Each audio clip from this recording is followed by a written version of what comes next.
Медиадағы болған қарғашалы оқиға үшін күнөөсүз адамды қаралап жоқ жерден өлтіргені үшін ел ошоға чыдабай ошол адамдын чындыгы жоқ жерден қаралап жатқандығы үшін біз ошоға чыдабай чыктык. Чындыкты іздеп чыктык. Бизге ошо чындык керек.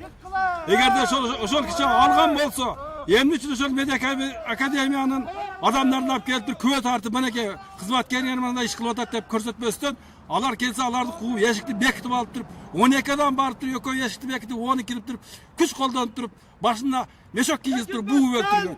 Бери чык!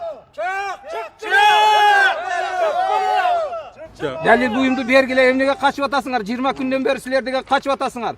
Бүгүнгө чейин эч кандай далил берген жоксуңар.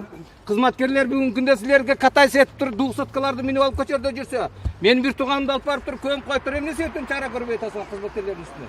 Кимдин кандай күнөөсү бар экенин ошолор аныктайт. Биз өзүбүзгө күнөө кое албайбыз. Анткени сиз да чыгасыз. Силер өзүңөр кантип текшересиңер деп чыгарабы? Тергөө жүргүздүңөр да. Жок, эми бир жактуу кылып. Жок, ошол уголовный делонун биздин ошо экте катышкан адамдардын бар, окуяга катышкан адамдардын канчалык күнөөсү бар, жок экенин бардыгын ошол Генеральный прокуратурада bir iş. Экинчи иш в отношении жанагы бизде ошол экте окуяга катышкан балдарга козголгон иш боюнча дагы терештирүү иштери жүрүп атат. Видео кассеталардын немесин не кылып атасыз? Видео кассеталарды бүт вещественный доказательствонун баардыгын чогултуп туруп, ошо кылмыш иши баардыгы жок, ошо видео иштебей калган видео каякта азыр эмчи? Иштелбей калган.